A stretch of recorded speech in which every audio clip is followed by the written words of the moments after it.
नमस्कार दोस्तों, कैसे हैं आप लोग।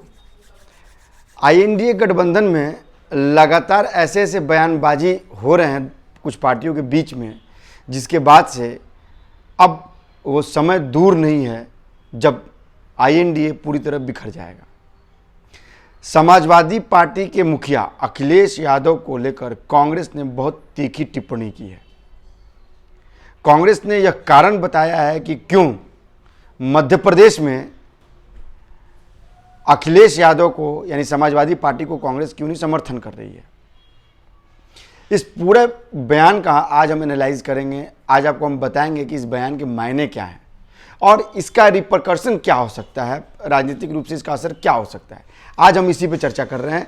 आप हमारे वीडियो को लगातार देखिए और अंत तक देखिए, क्योंकि इसमें आपको वो बातें मालूम पड़ेंगी जो शायद ही आपको कोई बताए या शायद ही आपका ध्यान उस तरफ जाए। दरअसल कांग्रेस ने समाजवादी पार्टी पर बीजेपी के बी टीम का आरोप लगाया है। यह आरोप क्यों लगाया गया है, वजह क्या है, बीजेपी पर को लेकर ऐसा बयान क्यों दिया गया, कांग्रेस के पास क्या ऐसे पुख्ता सबूत है, इन सारी बातों पर आज हम चर्चा कर रहे हैं। आप हमारे वीडियो को मैं फिर से आग्रह करता हूँ लगातार उसको देखिए, सब्सक्राइब भी कीजिए, लाइक भी कीजिए और शेयर भी जरूर कीजिए। बढ़ते हैं आगे। दरअसल मध्य प्रदेश में समाजवादी पार्टी ने 9 सीटों पर अपने विधायक खड़े किए। इसके बाद से उन 5 सीटों पर कांग्रेस ने भी अपने विधायक को खड़े कर दिए, जिसके बाद से ये सवाल उठने लगा कि अगर यह गठबंधन है और ये महागठबंधन का नाम इसको दिया जा रहा है, इसको अलायंस का नाम दिया जा रहा है, इसको प्रोग्रेसिव अलायंस का नाम दिया जा रहा है, तो फिर विधानसभा चुनाव में यह कैसा गठबंधन है कि एक ही सीट पर दोनों ही पार्टी के उम्मीदवार एक दूसरे के विरोध में खड़े हो रहे हैं। दरअसल अखिलेश यादव ने जब उत्तर प्रदेश के कांग्रेस अध्यक्ष अजय राय को कांग्रेस का चिरकुट नेता कहते हुए यह कहा कि चिरकुट नेता जो कांग्रेस के हैं वो आईएनडीए गठबंधन पर बयान ना दें। मतलब ये था उनका कहने का कि भाई जो नेता इस गठबंधन में शामिल नहीं है, जिसको यह नहीं पता कि मीटिंग में क्या बातें हो रही हैं, वो अगर बयान देता है तो इसका मतलब यह है कि इस गठबंधन में कोई तालमेल नहीं है, कोई गठबंधन एक्चुअल में है नहीं, ये सिर्फ दिखाने के लिए गठबंधन है। यह एक बड़ा मैसेज आता है। इसके बाद अजय राय ने पलटवार किया इस पे और उन्होंने बताया कि देखिए कैसे उत्तर प्रदेश में जब घोसी में चुनाव हुआ तो कांग्रेस ने बिना मांगे समर्थन किया समाजवादी पार्टी का और समाजवादी पार्टी का कैंडिडेट वहां से जीत गया।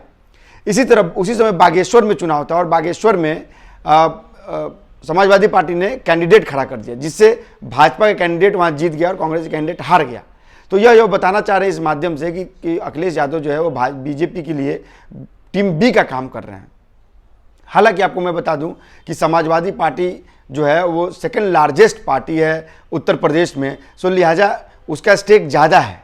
और अगर गठबंधन की बात करें तो कांग्रेस जो है वो उत्तर प्रदेश में अपनी जमीनी आधार खो चुकी है। तो अगर उसको जमीनी आधार वापस पाना है तो उसको समाजवादी पार्टी के साथ गठबंधन करना ही पड़ेगा। और समाजवादी पार्टी का गठबंधन तभी होगा जब कांग्रेस जो है वो समाजवादी पार्टी के शर्तों पे बात माने, उसके शर्तों पे सीटों का बंटवारा हो, जो आने वाले भविष्य में दिख नहीं रहा है।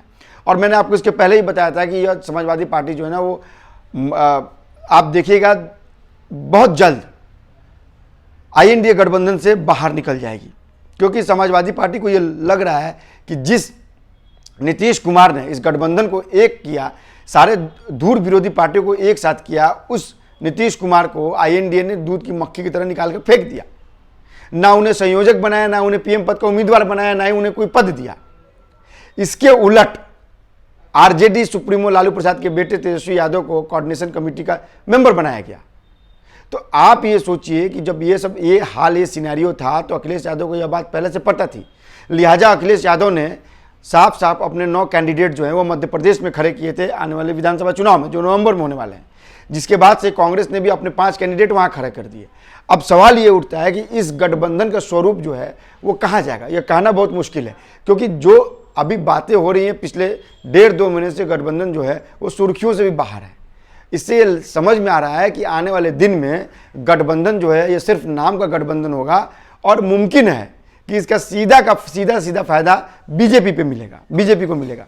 इसकी वजह यह है कि देखिए, आप अगर बात करें बीजेपी की, तो बीजेपी कहीं ना कहीं लोगों के मन में यह जरूर है, मैं बार बार वो कह रहा हूं कि जब मैं उत्तर प्रदेश विधानसभा चुनाव को मैंने कवर किया था तो मैंने लोगों से बात की थी, मैंने गांव के लोगों से बात की, मैंने ट्रेन में यात्रा करने वाले यात्रियों से बात की, मैंने सड़कों पर लोगों से बात की, मैंने चाय वाले से बात की, मैंने रिक्शे वाले से बात की। सबके मन में यह था कि अगर शासन दुरुस्त है और अगर उनके अंदर खौफ नहीं है तो वो सरकार सबसे बढ़िया है। और इस लिहाज से बीजेपी जो है वो नंबर 1 पार्टी है।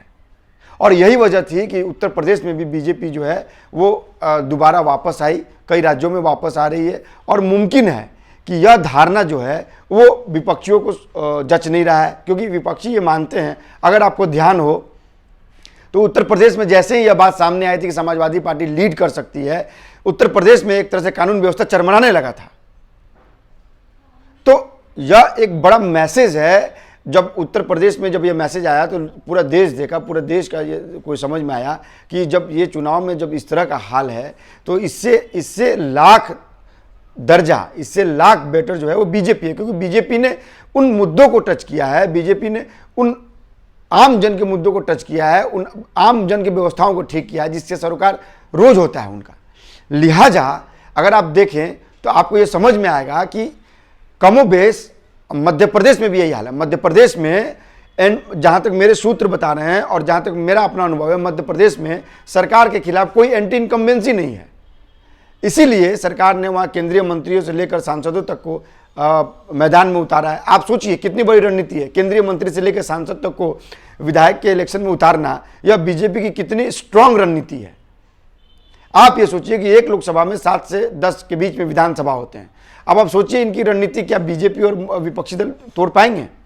क्या इसका तोड़ उनके पास कोई होगा? नहीं होगा। वजह यह है कि बीजेपी ने जो अपना काम किया है वो लोगों के मन में अभी तक छाया हुआ है। और लोगों को यह लगता है कि बीजेपी की अगर सरकार रहेगी तो उनके सामाजिक सुरक्षा का जो है वो पूरी तरह से सिक्योर होगा, सामाजिक सुरक्षा जो है उनकी पूरी तरह से को लेकर वो आश्वस्त रहेंगे। यह सब बातें जो है विपक्षी पार्टियों को नागवार गुजर रही है। और लगातार आप देखिए इसका परिणाम, समाजवादी पार्टी का मध्य प्रदेश में गठबंधन नहीं है, उत्तराखंड में जो है आम आदमी पार्टी जो है कांग्रेस के विरोध में लड़ रही है, राजस्थान में भी विरोध में लड़ रही है, तेलंगाना में भी यही हाल है, मिजोरम में भी यही हाल है, पंजाब में भी यही हाल है। तो इस लिहाज से अगर देखा जाए तो आने वाले दिन में यह कोई बड़ी बात नहीं होगी कि गठबंधन में यह बड़ा बिखराव हो जाएगा। और मुमकिन है, मैं यह बात बार बार कर रहा हूँ, मुमकिन है कि कोई तीसरे गठबंधन की भी बात आ सकती है। आप ये मान के चलिए कि उत्तर प्रदेश में 80 लोकसभा सीटें हैं, बिहार में 40 है, 120 सीट तो यहीं से है। और इन दोनों ही राज्यों में बंगाल को भी जोड़ लें आप, मध्य प्रदेश को भी जोड़ लें और राजस्थान को भी जोड़ लें आप, राजस्थान में 25 सीटें, अगर इनको जोड़ लें आप तो इन सीटों पे विपक्ष का रवैया जो है वो बिल्कुल अलग दिख रहा है। गठबंधन नामी कोई चीज़ नहीं दिख रही है। तो ऐसे में बीजेपी के लिए इस चुनाव को क्लीन स्वीप करना बड़ा ही आसान है। और जिस तरह से सरकारी योजनाओं का लोगों को फायदा मिल रहा है वो दाल भात पर घी का काम करेगा। तो आप ये मान के चलिए कि आने वाले दिन में इसका एक स्वरूप आपको दूसरा नजर आएगा। और यह स्वरूप बहुत जल्द आएगा। 3 दिसंबर तो खैर वो तारीख है जब विधानसभा चुनाव के रिजल्ट आएंगे, लेकिन उसके पहले ही आपको बहुत कुछ सुखबुगाहट से सामने आ जाएगा। आप देखिए समाजवादी पार्टी की बात मैंने बता दी आपको, नीतीश कुमार नाराज चल रहे हैं, ममता बनर्जी नाराज हैं, अरविंद केजरीवाल नाराज है, लगातार पार्टियों में एक दूसरे को लेकर बयानबाजी हो रही है। तो इस लिहाज से देखा जाए तो आने वाले दिन में आपको इसकी कुछ अलग तस्वीर देखने को मिलेगी। साथ ही आपको मैं यह भी बताना चाह रहा हूं कि आज का वोटर जो है वो सजग है। जो यूथ वोटर्स हैं जिनकी संख्या इस समय निर्णायक होगी हर राज्य में, उनके नज़र में ये साफ साफ दिख रहा है कि जब मामूली सी सीटों के लिए आपस में इनका गठबंधन नहीं हो पा रहा है तो ये राज्य की सरकार को क्या चलाएंगे या देश को क्या चलाएंगे। यह एक बड़ा सवाल है जिसको लेकर युवाओं के मन में एक बड़ा सवाल है। मैंने कई युवाओं से बात की, साफ साफ वो कह रहे हैं, उनका कहना है कि भाई जो गठबंधन अभी से बिखराव में है, जिनके अंदर कुछ नहीं दिख रहा है, जो कैमरे को लेकर प्रोपेगेंडा फैला रहे हैं, अपने आप को प्रोजेक्ट कर रहे हैं सोशल मीडिया में, जब उनकी सरकार आएगी तो वो क्या करेंगे। यह एक बड़ा सवाल है लोगों के दिमाग में, जो लगातार लोग सोच रहे हैं। लोग इसी को सोचकर वोट करेंगे। योजनाओं का लाभ तो लोगों को लगातार मिल रहा है, इससे कोई इनकार नहीं कर सकता है। जिस तरह से जमीनी हकीकत है योजनाओं की वो यह है कि 100 में से 100% जो सरकारी योजनाएं हैं वो लोगों तक पहुंच रही हैं। और ये पूरा देश देख रहा है। ये दुनिया भी देख रही है। जिस तरह से आपदा में भी अवसर खोजा गया और उसको देश को एकत्र किया गया और खड़ा किया गया, वो वाकई काबिल तारीफ था। यह सब बातें आने वाले चुनाव में एक अहम मुद्दा होगा। आप हमारे वीडियो को लगातार देखिए, सब्सक्राइब कीजिए और शेयर कीजिए, साथ ही साथ कमेंट कीजिए, ताकि आपके कमेंट से हमें मालूम पड़ता है कि आप हमारे खबरों को लेकर क्या सोचते हैं, क्या समझते हैं। नमस्कार।